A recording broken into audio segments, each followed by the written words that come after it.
are live. Thank you. Welcome back, everyone, to the House General and Housing Committee. And it is Friday, January 24th. And our next witness and the last witness for the day is Chris Donnelly, Director of Community Relations at the Champlain Housing Trust. Chris, you want to come in? I don't think the committee needs to introduce itself to this man. But Chris, you want to tell us your name for the record and then we proceed? Thank you. Chris Donnelly with the Champlain Housing Trust. And it's great to be here. I've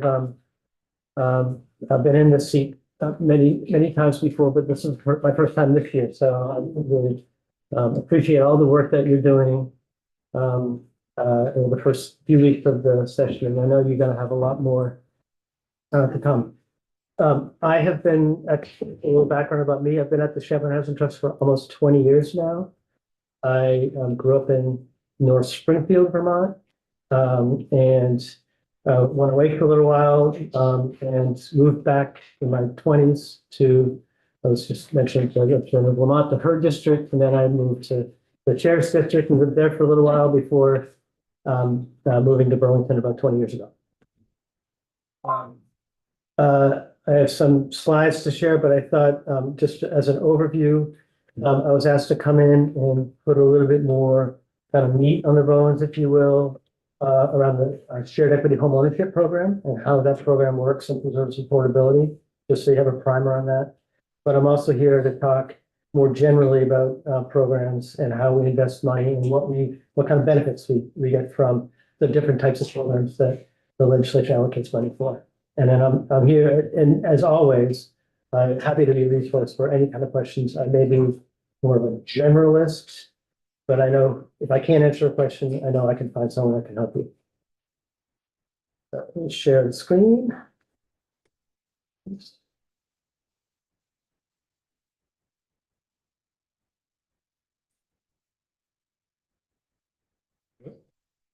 Great. Okay. You had my CEO, Michael Monty, in here, I think, maybe in your first day of getting testimony. So some of these initial slides will seem a little familiar. Just to give you a sense of who we are, we serve the Northwest 3 counties and states. We have a few programs that run statewide. That's just a snapshot of our organization. He showed you this graphic. That's how we think about our programs. That we go from safety to security to mobility, and commonly known as kind of homelessness, rental housing, and homeownership. This is just some numbers that we published for production last year. You can look at that later, but we manage a lot of different programs and touch people in many different ways. And I know Michael talked a lot about that.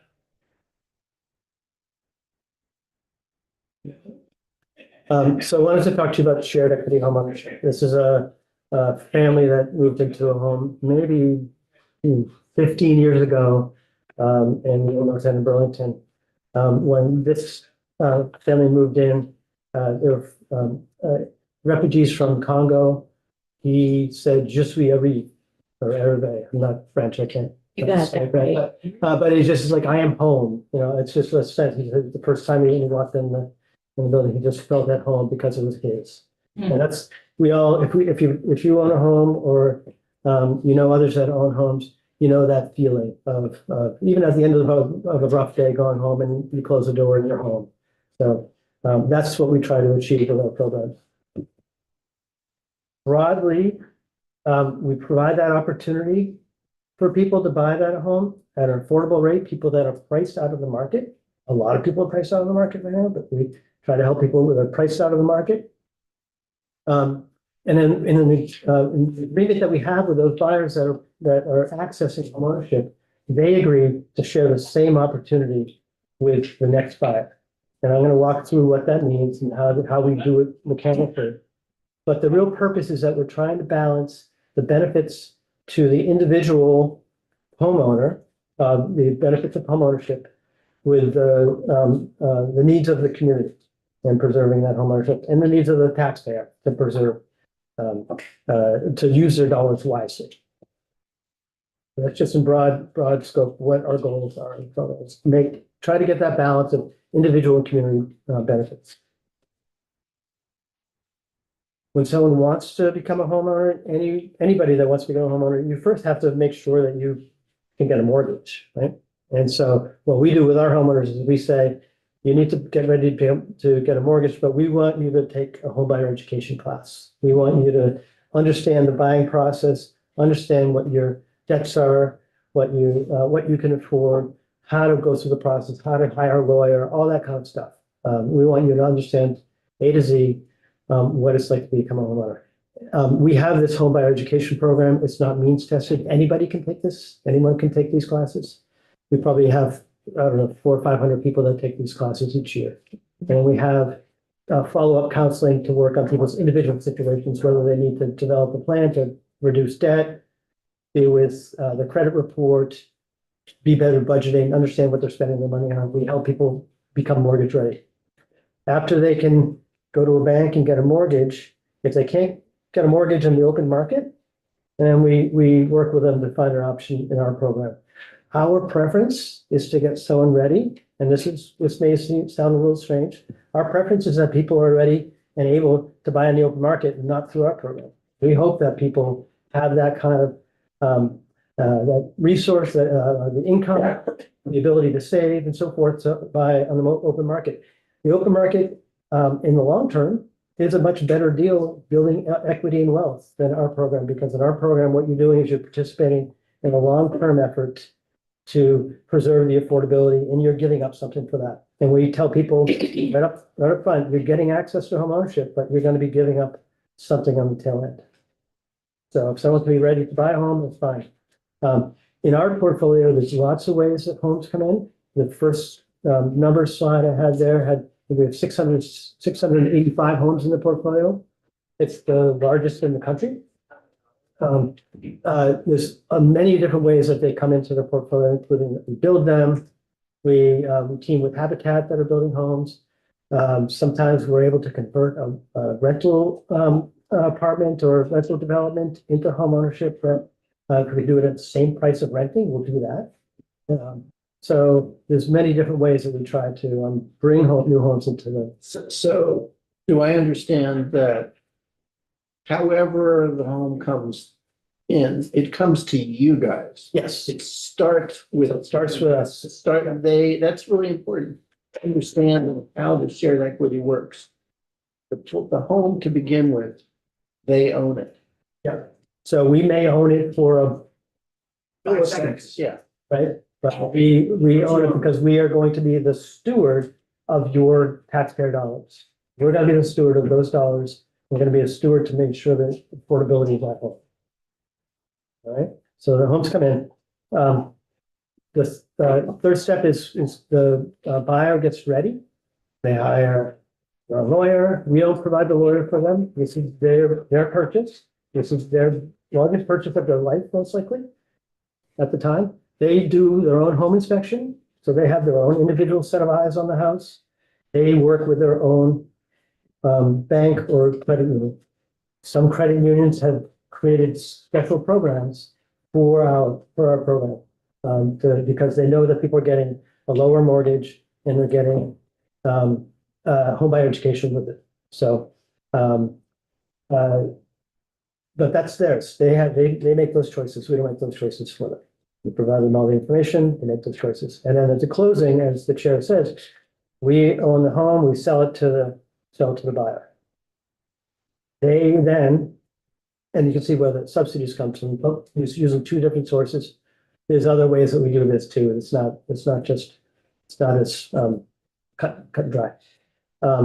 So after they move in, well, this is a sample of that first deal. So say the house is worth $220,000.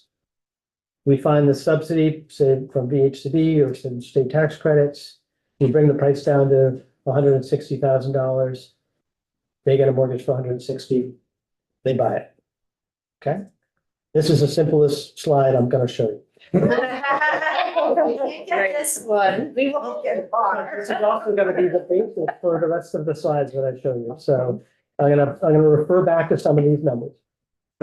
some of it might be down payment, right? They might down If they have, $30,000. well, the 60,000 that we bring as a subsidy Help. acts as that. Access the down. They may access something, the HFA talked to you about their down payment program. They may access that. There's programs from the Federal Home Loan Bank. So there may be other things that we're able to kind of point them towards to even make it cheaper for them.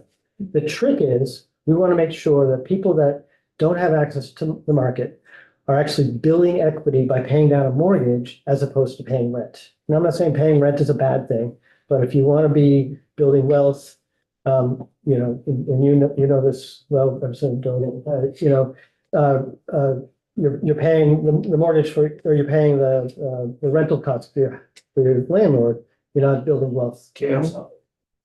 Since this is gonna be the simplest one, let me just ask this question. So they need the separate money for the attorney and for the inspection. Has nothing to do with this, so they have to come up with that Yep. on their own. We ask that people come, we want people to have skin in the game, if you will. They have to be able to save enough to cover closing costs.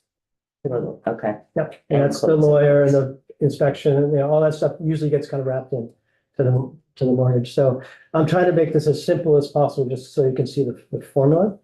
But yes, so,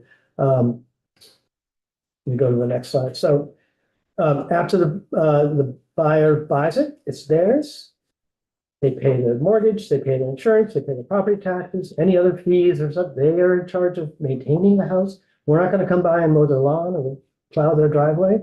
That's they're homeowners, right? The difference, as I mentioned before, is that they have a relationship with us, and that if they want to sell or refinance, they have to talk to us, because we have this asset, in this example, $60,000 that we are responsible for to keep that home affordable. And then they agree that when they decide to sell, that they're going to share a portion of the market appreciation, the difference between how much the home was valued when they bought to the point where they sell, the difference of that, just that difference, they're going to share a portion of that. And I'm going to get into that in a second. Can I ask a quick question? Say hypothetically that the ability for an ADU on one of these units, would the owner have to contact you to make those type of changes to the unit? Yeah, that's a great question, because we haven't had anyone do that yet. No one's come to us and asked for that, and we're thinking like, what do we do? Mhm. Because, and we have to grapple with that, and we don't want to limit housing opportunity and ownership, but we also have to grapple with the fact that when they sell, the next buyer is going to have a rental unit next to them, right? And so we need to balance, like, how do we, so we're having those discussions about how to manage that. What about also, and maybe it's easier to like a kitchen remodel, like a big Right, remodel, do right. they need to communicate that with you? So one thing I haven't mentioned is when people make improvements Mhm. to their home, and they tell us that they made those improvements, they don't need to ask permission to do their kitchen or whatever. If they make improvements to the home, they're gonna get the full value of that when they sell. So they're not gonna have to share that value. If they refinance and take cash out to do that, then that sets up a different kind of formula. That's a Okay, great situation. I just had a question when the mortgage is pretty much gonna stay the same, but Mhm. insurance and property taxes do go up. Yep. What happens if it gets to a point where they can't afford the insurance or property tax? One of the things that we tell our homeowners is that we are here. We have these counselors that help people get into homes and so forth. We are here if you are falling into any kind of challenges financially. And we are able to help you do budget counseling, do exit programs, say, maybe even help them refinance if that would help. Not right now, but yeah, so if property taxes and so forth are going up, then people find that in rentals too, because of owners of rental property are passing that increase in cost over in rent. So the one thing that this does is it stabilizes that mortgage. And as you pay it down, you're building equity. But we will work with people. We can't protect about, against, the external economic factors that impact our lives. Joe? Thanks. Kind of a out of the box thought I was having. Has there ever been work done to understand, I learned a couple days back that this shared equity model requires the town to assess the property at a lower level. Has there ever been any work done to try and understand, and obviously the number's going to change the more homes there are in this model, what it would cost to add that, which the town is giving up in revenue? Add that to the hold harmless payment that a town receives? What? State, the hold harmless payment that a town receives. If you were to, in your grand list, you say we're short X number of dollars because of this, and then Right. these are all state programs we're using to do this anyway, so. Yeah. Has that ever been done? I'm just curious. I haven't, but that's a good idea. I will see, because there are programs like this in other states too, and there may be some other examples we can look at to bring in the idea. So the other thing it just goes into my mind is typically these are homes that may be adding to the grand list when they're first brought in, right? They're new homes, New one. oftentimes, or they're converting from rental to home ownership. Good afternoon. And then the second thing is, I think most of our buyers will find our income sensitized. And so so we have to do some evaluation of that, so. Yeah.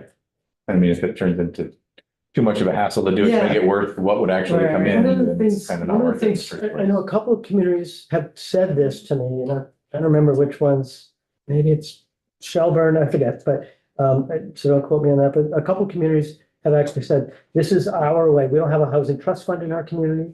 We don't have other resources. This is our way to contribute to making sure that we have affordable housing in our community, opportunity. And so some houses thought like, this is just how we're going to contribute to it. And it's, a few $1,000s a year. Yeah, I was just curious Yeah, if that that's, tackle. Thanks. so I think I'm going to get into the number portion of the afternoon. So I apologize, I know it's Friday afternoon. Again, as the chair said, this is a example of a closing for a woman on my left, this side. It was selling her home to the other woman there, smiling at her. So when a woman wants to sell, she comes to us. She says, I want to sell. We say, okay, we'll have a buyer for you. We have a selection process that's all kind of transparent. She becomes mortgage ready.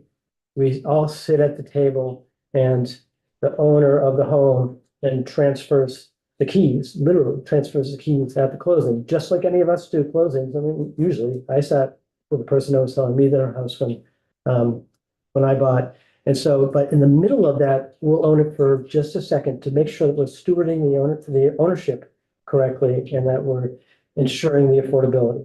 And the buyer, you pre-select a buyer to income qualify. Yes, so in our program, just recently, just in the last year, because of the way the market has impacted, this is a way that we've been trying to be responsive to the market. We used to have people's income at 100% of the area median income. We've increased that to 120% because we just feel like it's so hard to buy a home right now. So people that are even above 100% of median income just can't afford something. So we wanted to provide more opportunity for folks. So we just changed that income level. Yes, go ahead.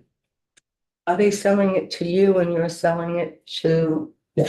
Okay. Yeah, This is the key that you're gonna understand. It's- right. I want everybody to understand exactly how this flows.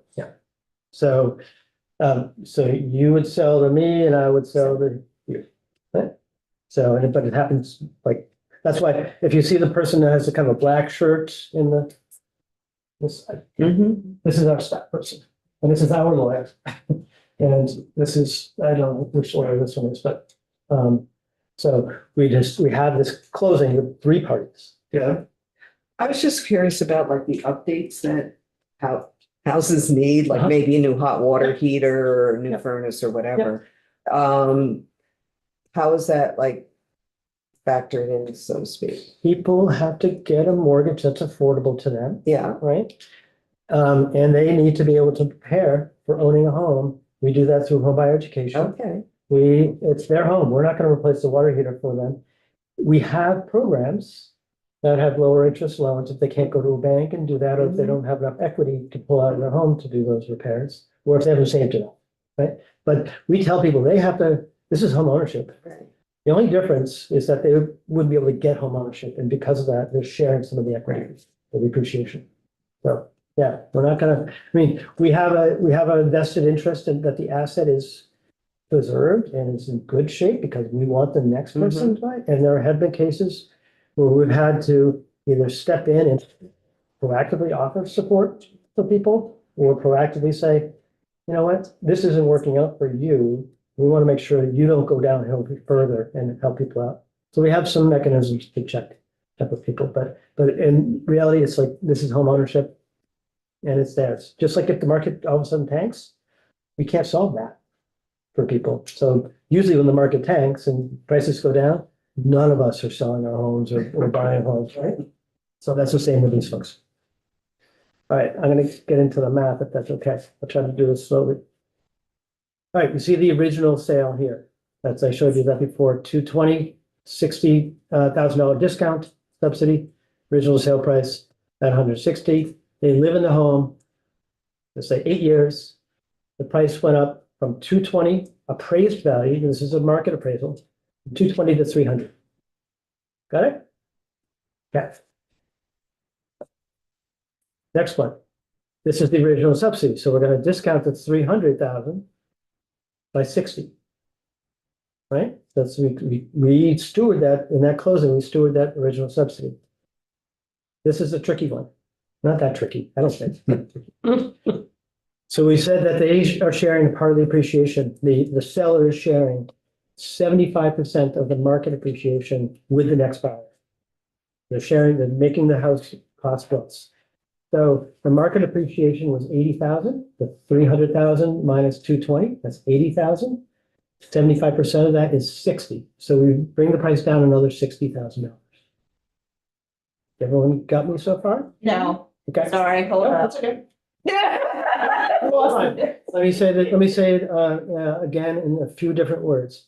So say the house is valued at $300,000. Got that. When it came into the portfolio, when we first got it, it was worth 220. Right, Okay. The difference there is $80,000. So just over 8 years, the house is now valued $80,000 more. yeah, When we tell the owner of the house that's selling it, you don't get all $80,000. right. You only get 75% of it. They get 75. No, I'm sorry. We get keep, 25. they only get 25%. They get 25, Sorry, I okay, said that okay. wrong. You're right. So we keep 25, they keep 25, we keep 75, and we keep it to lower the cost of. Yes, okay, Okay, now so, I follow. Okay, so we have a house that's now worth 300, it was worth 220, it's worth 300. We reduce it by those 260s, which gets you to 180. So now we have a house that the new buyer is getting a mortgage for 180. Okay, I'm gonna pause. all right. So just to be clarified, and then you're next. Essentially, what you're doing is two different things. One is you're recovering your original subsidy. Number one. safeguarding. Safeguard. Well, you're safe, but we'll get into that. So that 60,000 is the original subsidy. Okay. The second is you are recovering or holding, safeguarding the 3/4 of the market appreciation. And that left this price of 180,000.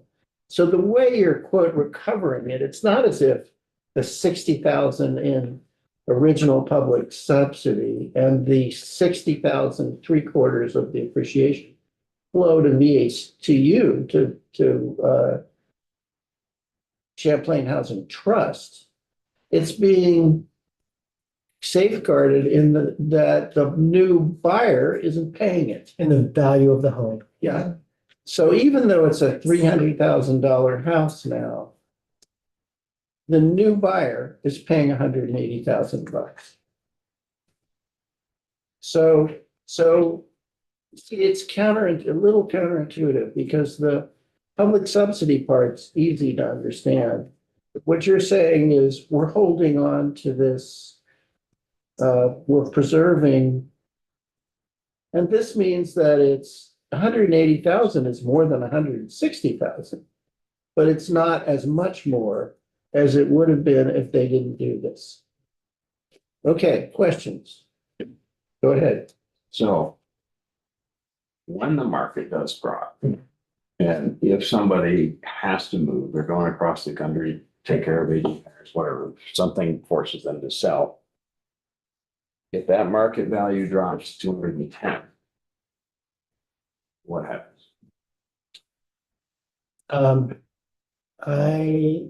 I'd have to double check with, we have not had that kind of situation, but I would have to double check whether we, I don't think we've reduced the public subsidy. I think the homeowner is going to be absorbing that. And Okay, so we, it may be a case by case basis where we say, all right, let's share this. You know, Because if it's soon into the mortgage, it might be harder for them to get to a point where they're underwater. right. So if they, if, like, for example, they bought the house a year later, they're like, oh, I've got this great job across the country. I need to move. This not, hasn't been any appreciation in the home to be able to cover that, but the prices come down. That's a challenge, right? But it's just like anybody else's home ownership. If it's underwater, they're gonna have to, I'm just wondering about where the equity. right? Yeah. So the equity, I'll ask 75% of the market appreciation of it. if it's less, then it's Yeah, it's just- like, yeah, no, I don't. I'll have to ask. The economy does do this once in a while. Oh, I know, yeah. It just hasn't, I mean, it did briefly, but typically people aren't selling at that point, you know, but if they have to, then yeah. Yes. Do you have a slide for the third? I do, but I'm not gonna get there yet. Okay, Okay, so does Is that 5 years later? So far, there's two questions that I think were important that I sensed people didn't get the first time around. But they're in here, and before he leaves this, I want to make sure everybody gets it.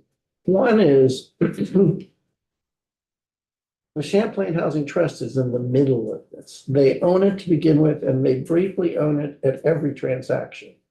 They select the new buyer to make sure that they are income eligible.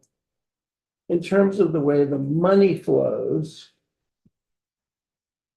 the original subsidy, the new buyer gets the benefit of the original subsidy. The new buyer also gets the benefit of 3/4 of the appreciation in market value. By getting the benefit, it means that they don't pay it. So it's preserved in the sense that the new buyer doesn't pay it. They aren't paying the $60,000 or $80,000 of appreciation. Okay, yes. And the person who bought it first and then sold it walks away with about 20,000?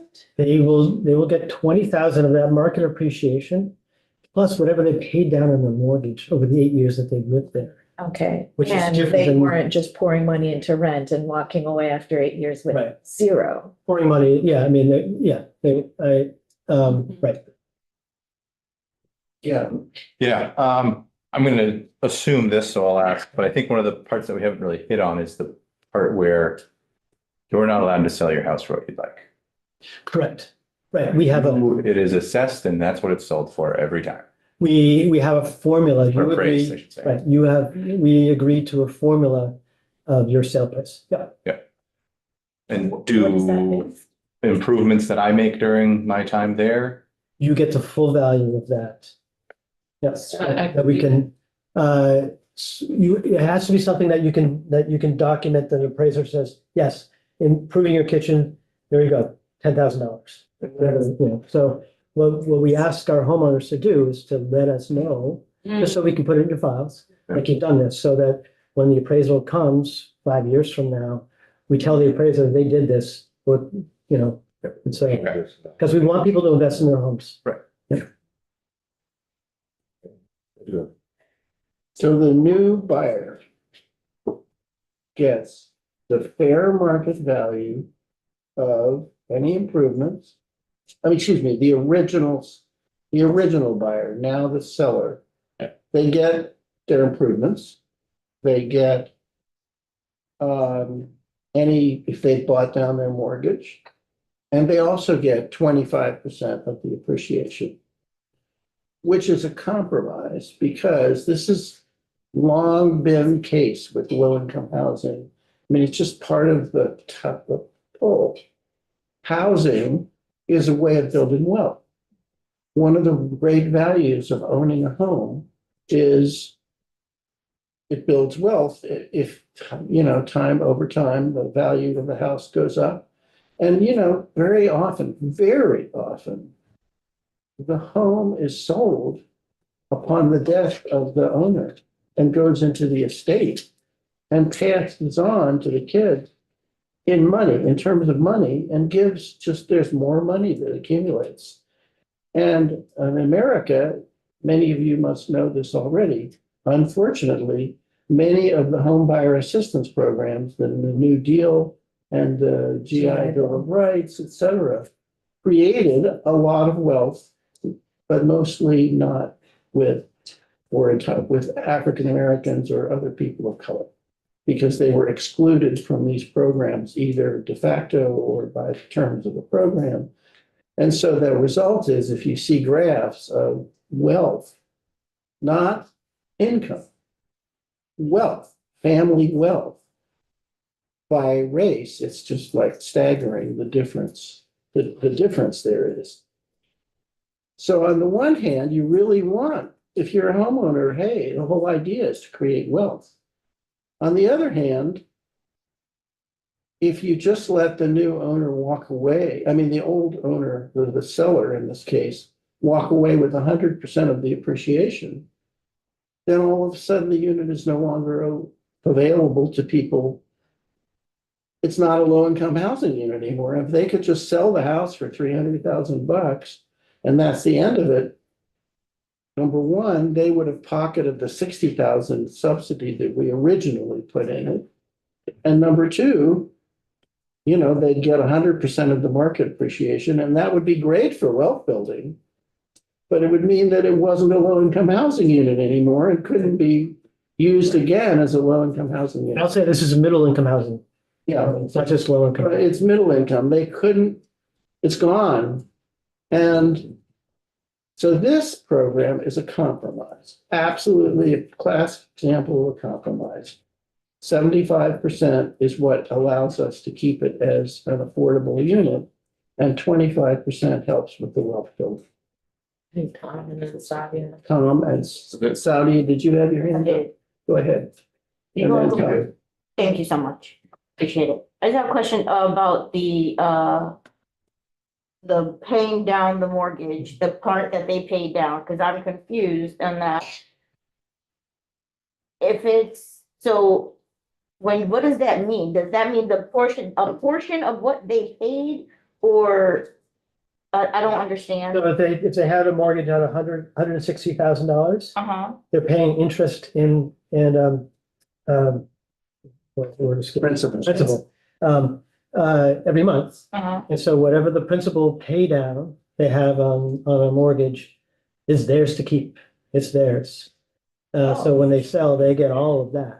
Oh, So in this example, it may be that let's say their original mortgage was $660,000. That's the loan they got from the bank. They paid off After 8 $15,000. years, maybe they paid off $30,000 of that. They get that. So they get all of that. okay, because in a regular traditional loan, you would pay that down and then you would own the home. So then when you sold the home, you would get it back. So in this shared equity model, they're getting the principal back because they're not getting the entire loan back in the sale. Yes, okay, thank you. Sorry. You can say it in your own words, you know that you. I was a little confused. Okay, thank you. So, and this is drilling down into maybe more detail than we need to, but I'm curious to know. When you make that original sale, is the housing trust named as a co-owner of the property, or are there just stipulations in the deed? Yes, stipulation, either a covenant or a land lease is Okay. part of the deed, so that when the home goes to sell, we enter into the chain of title. Okay, Yeah, so we put a, legal mechanism just to make sure that. so are you party to the second sale? They're So always you're party. each subsequent sale, you The are. original ones of these, we had, the way that we did it legally was we owned the land and then the owner owned the improvement in the home. But in an appraisal situation, it doesn't always follow a neat formula like this, but that was just the legal mechanism that we used was a land lease. Yeah. That's why we usually call it community land trust. Gail? So this kind of piggybacks on what he just said. If someone were to pass, Mhm. you still own it. If there's in documentation, Champlain Housing Trust owns it. So whoever inherits it inherits exactly what the deal was with the previous Yeah, owner. the relationship between the owner and us doesn't change if the owner changes. Technically, They they, can leave it to. they either, if they don't own the land, they, CHT, Champlain Housing Trust, has covenants. And these, what the word is, run with the land. In other words, they're always there. It's just a way to ensure that that public investment's gonna be there. And the one thing that I just want to point out, you put investment in once. Mhm. And then you get this forever. You get this kind of formula forever.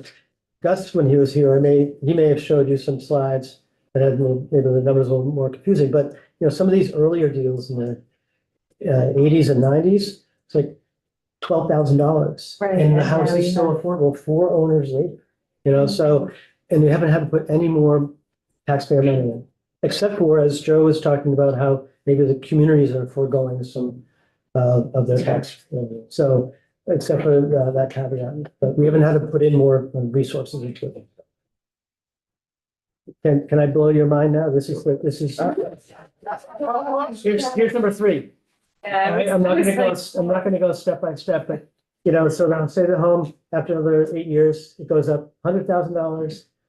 The original subsidy and then the second sales subsidy, you add those together, we preserve all of that. And then 75% of $100,000, we keep with the home, and now we have a $205,000 home. Where did that 1,000 come from? So the 100,000 is the difference between 300,000 and 400,000 market appreciation. Okay. Mhm. Okay. I'm gonna go through it once more, and then you guys can do it to everybody else. Is that, I mean, I went through that really fast, but I think you guys get the concept. Yep, Yeah. and that's how it continues to maintain. Yeah. And so what I've given you is a very kind of round number type thing. At closings, numbers aren't round, and so can get complicated. We also, and full disclosure, what we do sometimes at resale is that we will take a fee to support our programs. So it might be, so instead of 180,000 at that second sale, it might be 185. And so we try to support, self-sustain our program so that we're not coming and asking for, raising money to keep the program. So having a self-sustaining program is really a valuable thing. They know it. Do you track where people go with their profit, small as it may be? Yep. What that enables people to do? So this next slide, it's not on this slide, but I'll get there though.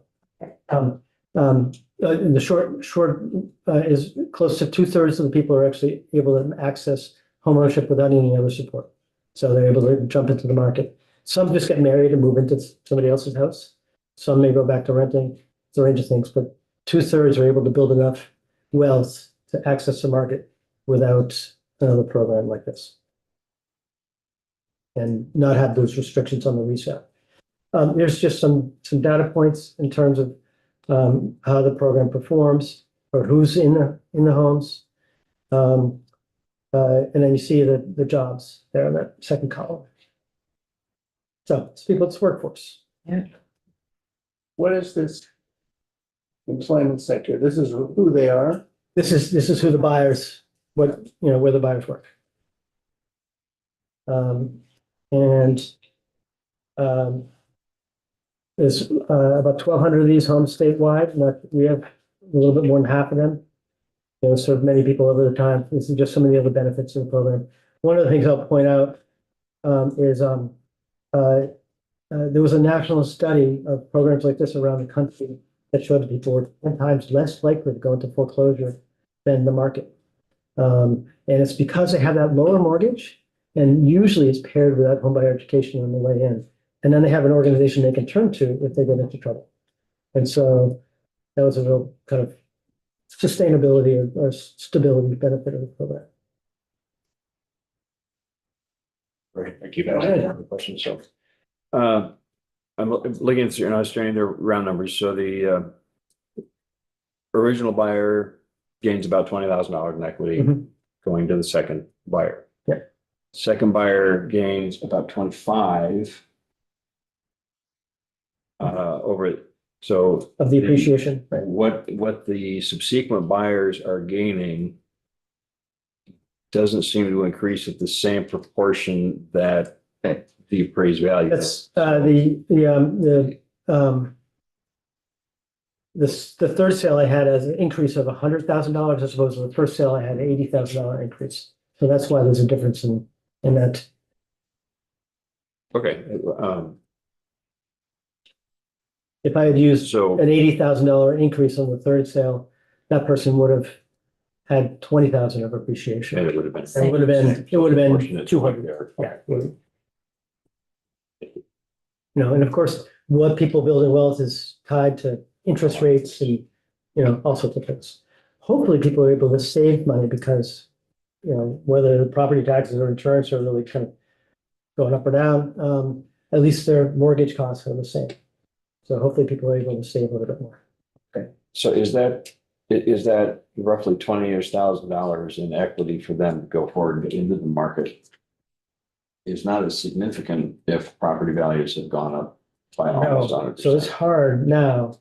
So we'll find that the subsidy that we're putting into the homes is more, but the appreciation of the homes are higher, so the share is higher. So you see here, $400,000 are selling it for 205. That's accessible to the market. If we have really kind of hot markets, we retain more of the appreciation in the homes. And you're forgetting, not forgetting, but the other piece of it is they're paying down their mortgage too, so they have that equity to add to it. And they can put that into a down payment. Yeah, they can do however they want. I mean, if it's, I'm sure this was said somewhere along the line, but I don't remember. What is the criteria Mhm. to meet eligibility? So they have to be 120% of median income or less. They have to take a homebuyer education class. They have to be able to go to a bank and get a mortgage. And they have to say they put themselves in for a home that's up for sale, putting themselves into the selection process. And then we have criteria. We try to match household size to the number of bedrooms. Okay. We try to, if someone has been looking for a long, long time, they get an extra point, so we try to manage it. It's transparent. We try to manage it so that someone's not going to be on the list forever, but we're also not selling 4-bedroom homes to individuals. Well, that was just a concern is, the wait list. Yeah, so we have a pipeline of people that are coming through. They're frustrated sometimes. I don't have a number for how many people are sitting on a wait list for this, but whenever we have a home that's for sale, we advertise it, we let people know that it's available, and then we'll have 15 people say, I want it, and we'll do open house, just like other realtors, and come look, and then we go through the process and we choose someone. So I'm still stuck on the same question. If you can indulge me. Let me rephrase it a little bit. So a $20,000 bump, buying a $220,000 house has almost 10% significance, it's very significant. A $20,000 bump several years later when they're going out into the market where house X is now worth $400,000. It's not the same.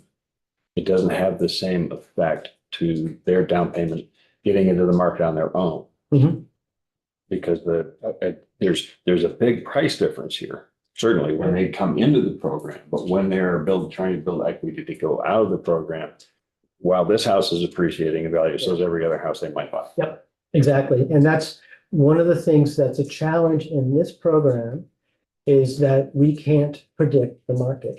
No one can predict the market, but, you know, so when the market was just kind of evenly going up 3 to 4% a year, there was a lot more fluidity, you know, in terms of people moving every 6 years, so forth, all that kind of, just like in the regular market. But I think most people unless you have cash and you're coming from someplace else, it's really hard to buy a home for anybody right now. And so we try to give people an opportunity to get into homeownership. They may decide not to move. You know, interest rates, home prices, they may decide not to move, just like I'm not moving. I was talking before how we ended up putting an addition on our house because there was nothing else we could buy. We needed put equity in. So it's homeownership in that kind of way. Some people have suggested, why don't you give 50% depreciation to the sellers instead of 25%? And what we've seen is over time that the homes remain affordable to around the same kind of income households, same AMI. So we've studied this a few times. We've had national studies. 25% seems like a sweet spot. If it ends up not being a sweet spot, we have a mechanism in our bylaws for people to petition to change it. And so when we first started back in 1984, there was a 10% share for the owner. Owners were like, no way, that's way too small. And so we increased it to 25 and we tested it. So I was just asked the other day whether we should go to 50, and I said, I'll run some numbers. So, yeah. Appreciate it. I hear you. Thank you. The more you give the current owner, the more the new buyer is gonna have to pay. So it reduces the number of people that are gonna be able to afford it. Yeah. Exactly. That's where is the right spot? Yeah. So, and I also hesitate to make changes based on today's market because, you know, we want to look over time, you know. So, okay, if I move on, there's a couple other things. So I'll skip this sheet and look at this later. This is, I don't know if this slide was shown to you. This is a development that's happening right now in Shelburne. The green building in the middle of that's just going up. That's home ownership. It's being built. We hired Chris Snyder, who's a builder. We're gonna have 26 condos on this site. They're all gonna be the shared equity program. We also have 68 apartments, rentals on this site. This was the site of the former Harbor Place, if people have heard of that. It was a motel, so folks moving out of homelessness. We tore those buildings down. It's 5 acres in Shelburne. These homes, when they're sold, will sell for between 150 and 190. And they're gonna start being sold in yes, they cost more like 425 to build. You know, so we're subsidizing them. We have to subsidize things more to get down to like 50% floor. That's the challenge that we have. That's why I appreciate you putting money into VHFA's middle income homeownership development program that you mentioned in your budget adjustment letter that you said, because there's a resources that we need to do things like this.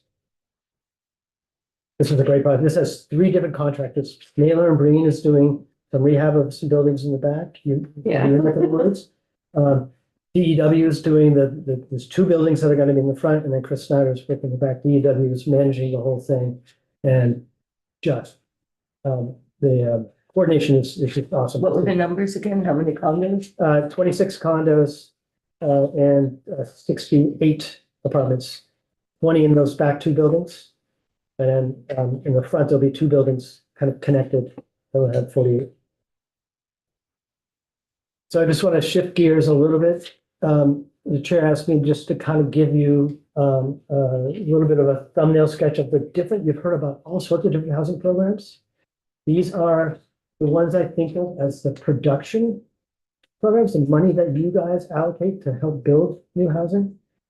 And I'm not gonna get into things like farm worker housing or manufactured home house. I'm not gonna get into some of those. These are just mainly the home ownership and rental development programs. You'll have other time to do those.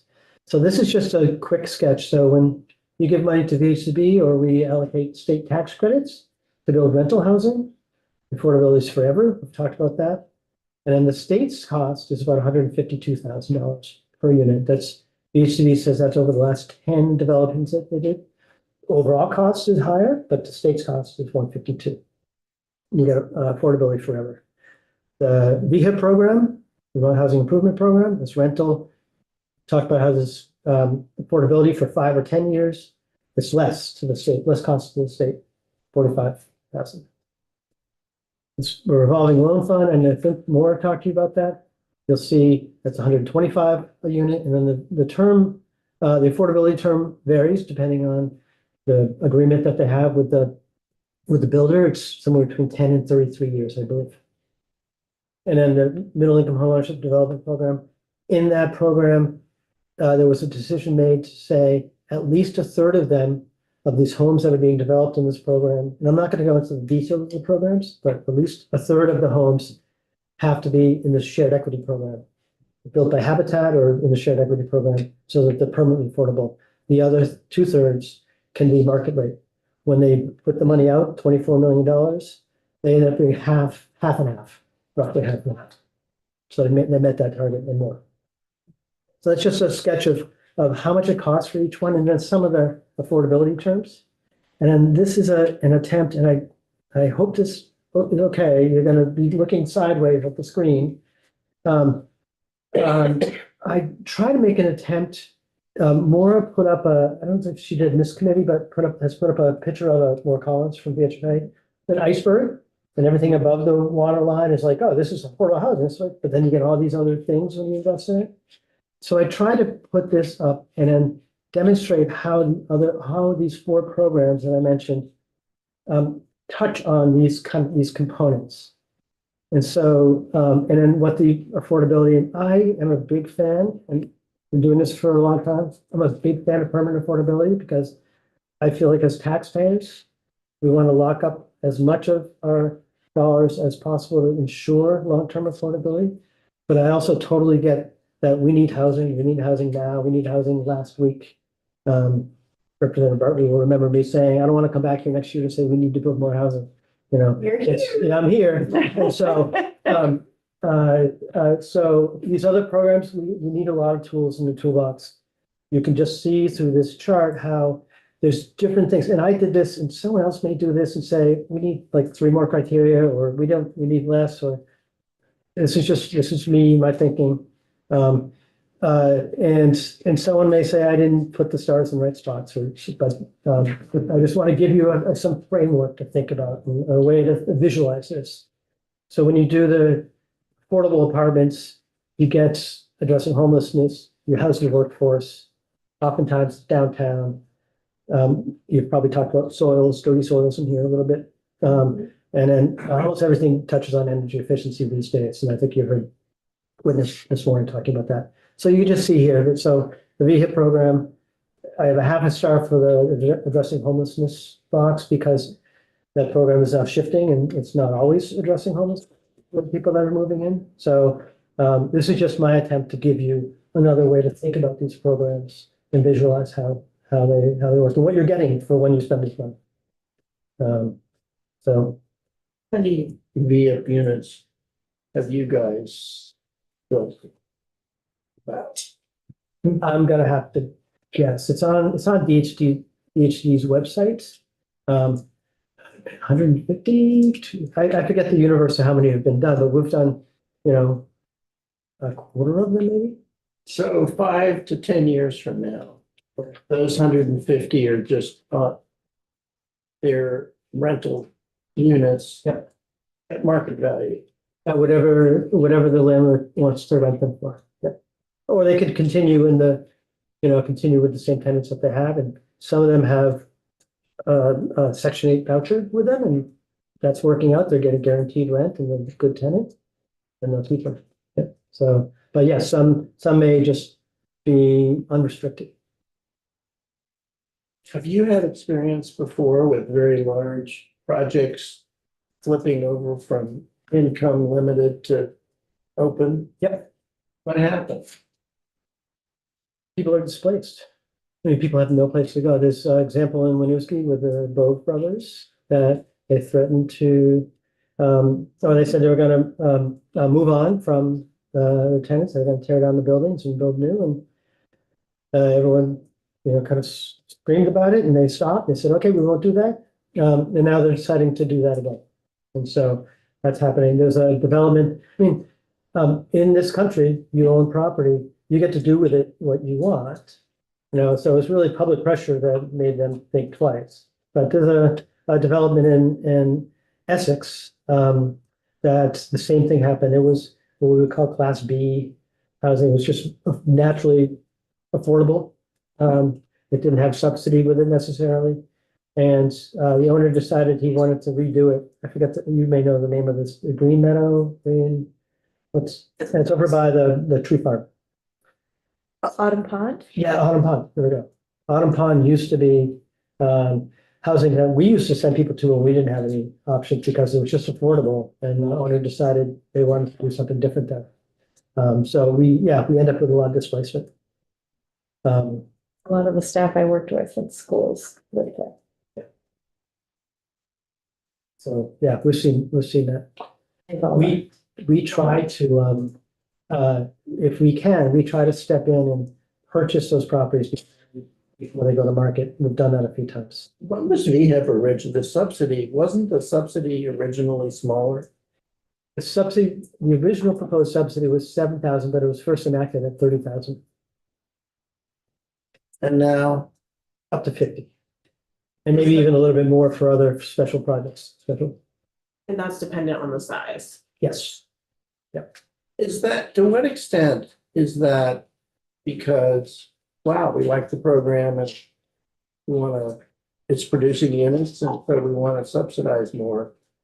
To what extent is it that we, I don't know, we have the low hanging fruit and these are, in other words, is there concern that we have already now that this program has a limited future because of the number of units available, or is it like an infinite number really? I don't think it's infinite. I wonder that myself, because when the program first started, it was just like gangbusters, money going out, and we did increase the number, partly to do with the increased cost of, labor and materials, but the program also allows you to have a 4 or 5 units individual structure now. So you don't have to just be rehabbing the apartments. So there's going to be plenty of other uses for this money that I think people use. But I wonder, I mean, Rep. Howard, you have had a lot of apartments in your community that were offline and needed reinvestment. And it's been fantastic for your community. I don't know how much more of that there is. There may be more than there may be a ton. So it may be different in different regions. In Burlington, my sense is that if you should be able to go to a bank, get a loan, and be able to charge a rent that's going to service your loan in just the market, without the need for the subsidy. But some people do. Some people have needed it. Yeah. Chris, in the mobile home sector, Mhm. are you eligible if the home is under a certain age? To have a replacement home. For someone else to purchase it through the program? So we don't have mobile home programs, or we don't have mobile homes in our shared equity program. We have a separate down payment assistance. Oh, program, okay, that we replace. okay, that's separate. Yeah. Okay. Well, are you, Well, I was just gonna show you, this is, you can look at this on your own. This is what makes me think. This is how I think about how I evaluate programs that create housing. These are the questions that I would, or policies. These are the questions that I would ask you to ask yourselves or ask each other. when different proposals come through, it's like, what are the things that are we doing these things? Are these the things that, maybe there's more than this, but this is how I think of it. And, you know. So I hate to leave you with questions instead of answers, but I'm happy to answer anything, and I know there were some questions from this morning too. Go ahead. I have one more question about, right, like if the market drops out or, you know, in cases of loss, like with flooding, how have you guys handled So, things for the buyer, and have your approaches to buying properties shifted over the years just because of everything? so fortunately for us, we haven't been in a really flood prone area in our neck of the woods. So, that's been, oftentimes when there's been flooding other places, we say, how can we help? How can we help? So we haven't had that kind of situation. People have insurance. Homeowners repairs, so in case of fire and so forth. They'll get that support. We'll step in and help out if we can. I had a lot of that. I had a fire or two. That I know of, which is something like that. Any other questions? So stop sharing. Eventually, you hear that? Looks like you're coming back. I'll say, well, I don't think we should go into it today, but our previous testimony a small developer raised a number of issues, which I think are very interesting, and I asked you to help us look into that. And I know some of them may be appropriate for other agencies too. I'm happy to, DHFA, or Housing Conservation Board. But I'm happy to help with any of the things that you're working on. Do you happen to know, I'll just ask one question. There was a tax question he testified to in which he had to pay $500,000 in taxes on $1 million grant. Yep. Do you know why that is? I know in basic brush strokes that somebody did not, I'm not sure I don't know exactly where the funding source came through. Whether it was Department of Housing and Community Development through VHIP or one of the agencies that run that.